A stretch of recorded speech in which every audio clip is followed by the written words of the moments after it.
Pag-aaral ng sira o ng talambuhay ng Rasulullah sallallahu alaihi wasallam, binanggit natin ang ilang mga kahalagahan nito.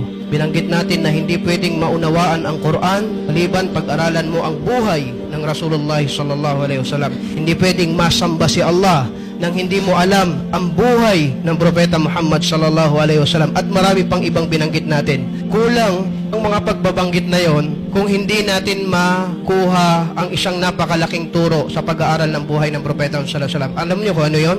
Sa pamamagitan ng pag-aaral ng buhay ng Rasulullah sallallahu alaihi wasallam, matututunan natin ang kanyang ugali. Subhanallah, akhlaq. Sinabi ni Allah subhanahu wa ta'ala, wa innaka la'ala khuluqin azim. Muhammad sallallahu alaihi wasallam, katotohanan ikaw ang nagtaglay ng napakadakilang ugali. Sa isang hadis ng Rasulullah sallallahu alaihi wasallam, sinabi niya, innama bu'ithtu liutammima makharimal akhlaq. Katotohanan na ang dahilan ng pagkakasugo ko dito, pagkakapadala sa akin ni Allah subhanahu wa ta'ala para kumpletuhin ko ang mga mabubuting ugali. Subhanallah. Inuulit ko yung word na yon para ma-realize natin. Kaya pala dumating ang Rasulullah sallallahu alaihi wasallam para ituro ang mga mabubuting ugali. Mga kapatid sa Islam, bago natin dakuan ang kapanganakan ng Propeta Muhammad sallallahu alaihi wasallam sa pag-aaral natin ng sira, ay nais ko munang ipakilala o malaman natin ano bang uri ng mga tao meron nun, anong sibilisasyon meron. Kumbaga sa paggawa ng istorya o ng pelikula, establishing tayo.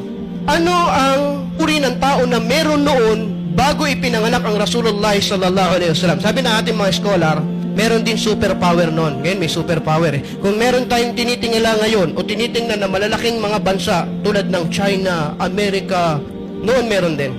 Meron daw noon Persia at meron daw noon Rome. Naglalaban itong dalawa, ang bawat isa ay takot sa isa't isa. Kaya may suratul Rum eh.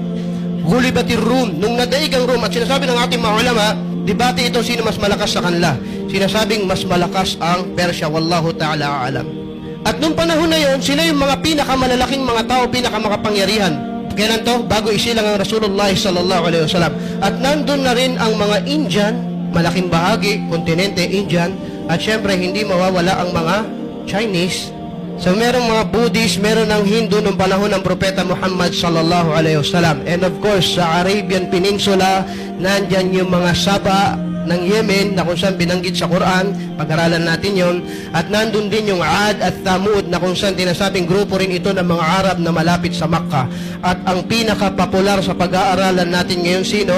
Sila ang mga Quraysh. Doon galing ang Propeta Muhammad sallallahu alaihi wasallam. Kung hindi pa natin kilala Quraysh, mashallah, makikilala natin. Sino at ano nga ba ang Quraysh? Ang mga Quraysh, kung meron akong gustong ibigay na katangian, number 1 sa kanila, ang Quraysh, sila ay ang mga musyrik nung panahon ng Propeta Muhammad sallallahu alaihi wasallam. Ano yung musyrik? Ang musyrik ay pagano. Palasamba sila sa Diyos-Diyosan. Alam nyo, naitala sa sira, kung sumamba sila sa mga totally bato, kahoy, simento o namang nilikha nila. At naghihiraman sila ng Diyos. Halimbawa, nabalitaan ko yung Diyos mo malakas at nagkaroon ako ng problema, pupuntahan kita, Assalamualaikum, nagsasalam na sila, brother, malaki problema ko, nandiyan ba yung Diyos mo? Pera mo ako ng Diyos mo kasi may papanalangin lang ako. Subhanallah, ang kaligawan. Tingnan nyo. Meron pang naiulat, Allah Ta'ala, kung anong nakakaalam sa uri ng hadis na ito, sinasabi si Umar ibn al-Khattab, gumawa ng Diyos sa pamamagitan ng dates. Kung i-reptar natin. Pag naglalakbay ka at nakalimutan mo magdala ng Diyos sa bag mo, at nakita mo lang dates, ito pwede na ito, hulmahin mo, lagyan mo ng kamay, paa, lagyan mo ng malaking tiyan, mata, lahat, tapos manalangin ka, maya-maya magugutom ka, kainin mo yung ginawa mong Diyos na dates. Wallahi, ganun sila kaligaw. Ganun sila kaligaw. Talagang talamak na talamak, yung mga ribulto, malaki, maliit, maputi, maitim, kulay brown, kulay gold, lahat, yung Diyos. Ganun ang mga Quraysh nun. Number 1 na katangian nila, sila ay mga musyrik. Para maintindihan natin mga pagano. Di ba nakakita tayo ngayon? Di ba kayo kinakalibutan? Pag nakita niyo yung mga nakamaroon sa kalsada, nakapaa, tapos kung ano binubuhat na kulay itim. Pero sa Facebook nakikita ko bumabagsak yun. Nabuputol yung ulo, nababasag. Subhanallah! Ano ba nangyayari sa mga tao? Sinasamba nila yun. Doon sila humihingi ng kakainin. Doon sila nagsosorry pag nagkasala sila. A'udhu billah. Isa pa sa katangian ng mga Quraysh, sila ay hindi naniniwala sa araw ng paghuhukom. Medyo pamilyar na tayo dito kasi ang mga tao ngayon, sabihin natin naniniwala sa araw ng paghukom. Pero sabi natin, hindi nga, yun totoo. Wallahi, kung naniniwala ka talaga sa araw ng paghukom, sana mabuti ang gawain mo. Pag naglakad tayo sa kalsada, sinasabi ng mga tao ngayon, naniniwala sila sa araw ng paghukom. Pero bakit hindi mo pinaghahandaan? Ang mga Quraysh, 100% hindi naniniwala sa araw ng paghukom. Kasi sabi nila, paano sa Quran?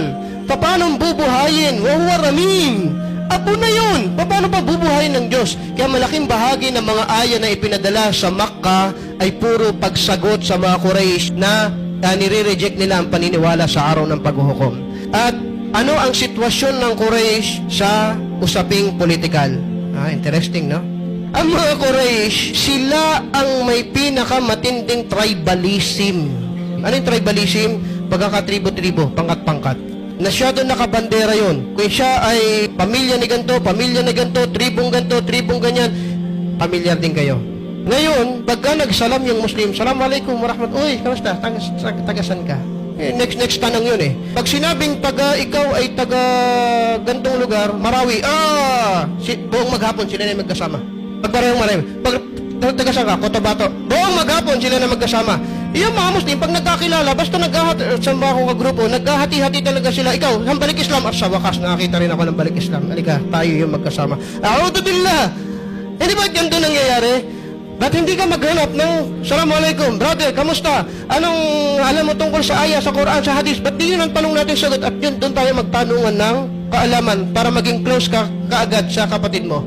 Divided tayo. Saan galing to? Saan natin nakuha? Quraysh. Minana natin.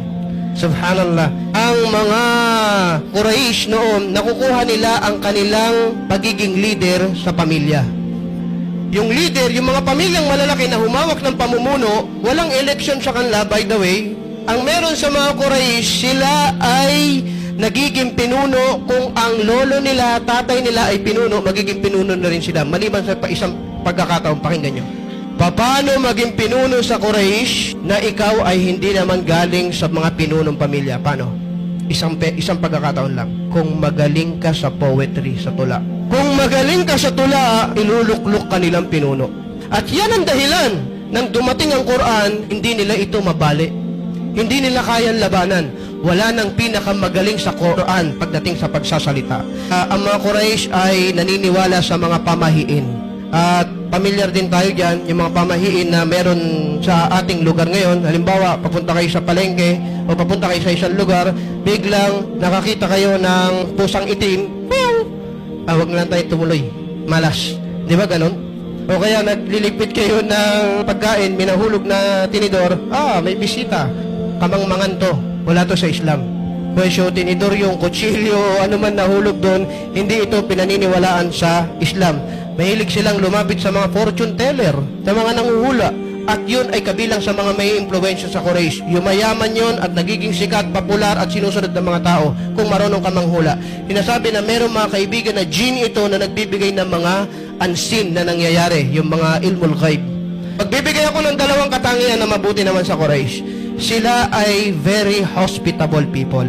Pag bisita ka, bisita ka.